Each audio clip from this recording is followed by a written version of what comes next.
So let's take a look at the argument very briefly. It's very brief excerpt, and even within that excerpt, not everything is really particularly important. Truly, there is a God, says Anselm, although the fool has said in his heart there is no God. And that's a quote from Psalms from the Old Testament.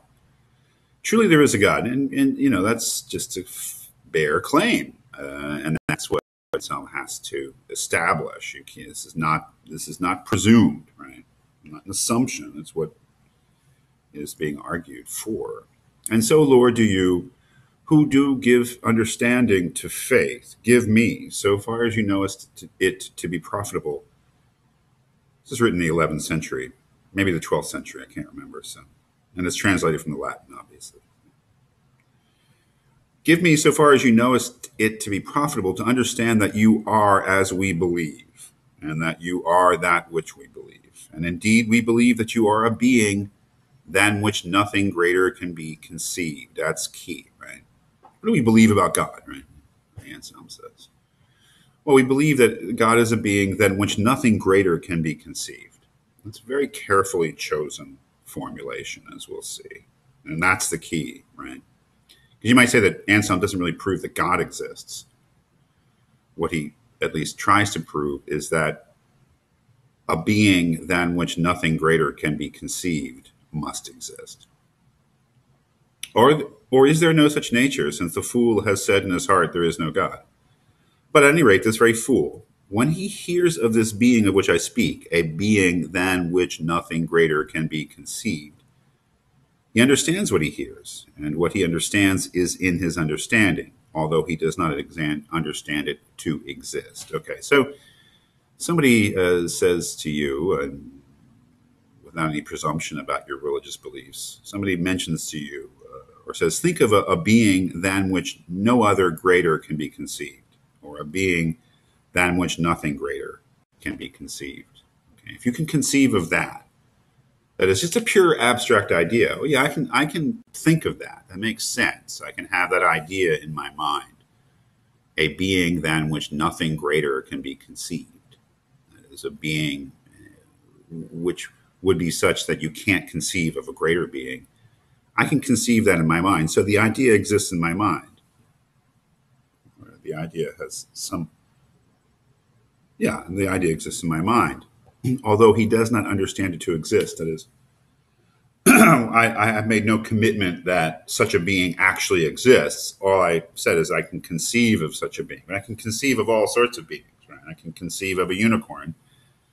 I can conceive of a talking rabbit that is in a big hurry and is very late for an important date. I can conceive of those things, but that doesn't commit me to the idea that they actually exist.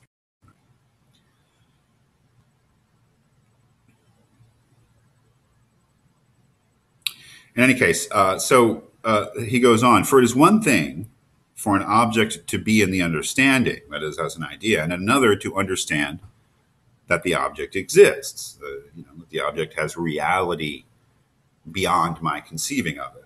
When a painter first conceives of what he will afterwards perform, he has it in his understanding. But he does not yet understand it to be. Sorry for the typo. Because he has not yet performed it, but after he has made the painting, he both has it in his understanding, and he understands that it exists because he has made it. So he's just explaining what it means to have something in your understanding, and the distinction between something existing as an idea or a conception in your understanding, as opposed to having objective reality or independent reality beyond that. Hence, even the fool is convinced that something exists in the understanding, at least, than which nothing greater can be conceived. That is, even the fool, which is really a stand-in for the atheist here, is convinced that this idea of the being than which nothing greater can be conceived exists, at least insofar as it is an idea in my intellect or understanding. For when he hears of this, he understands it.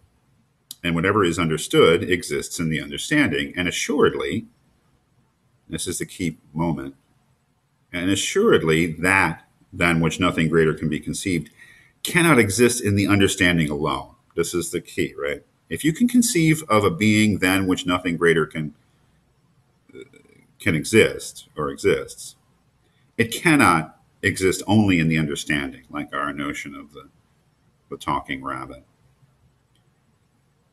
For suppose it exists in the understanding alone. Okay, suppose it does. Suppose that I have this notion of a being than which nothing greater can be conceived, and it exists only in my understanding and not in reality. Okay, well, then it can be conceived to exist in reality. That is, I can say, well, okay, I can conceive of a being nothing greater than which can be conceived that does exist in reality. Okay, but that would be greater, right?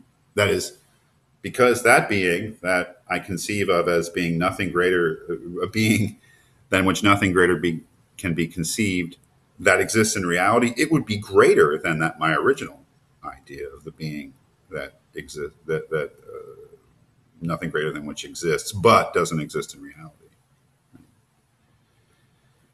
Okay, that's the key. That's the key move in the argument.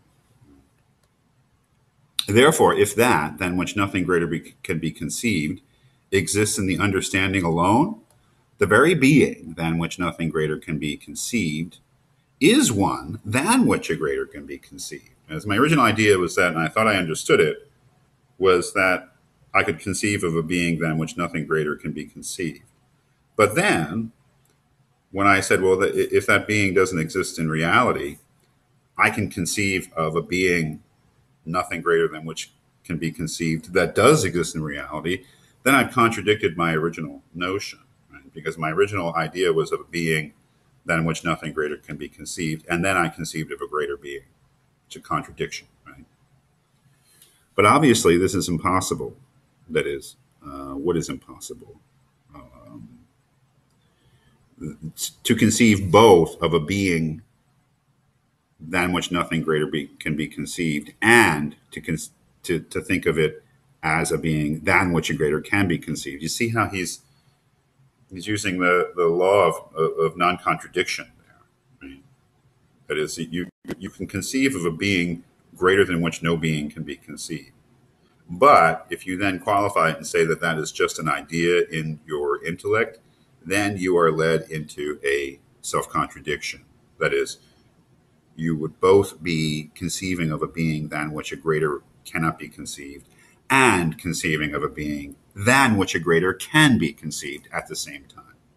And there's the tricky point that you need to think about. And there's really the strength of the argument, because basically what Anselm has said is that, if I think of a talking rabbit as a conception in my mind, that, well, I can conceive it in my mind, but it doesn't exist in reality, there's no contradiction.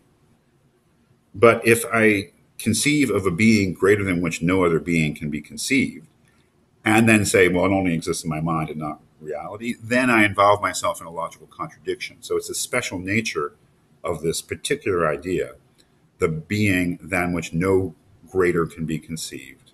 Okay, so that's really the heart of the argument.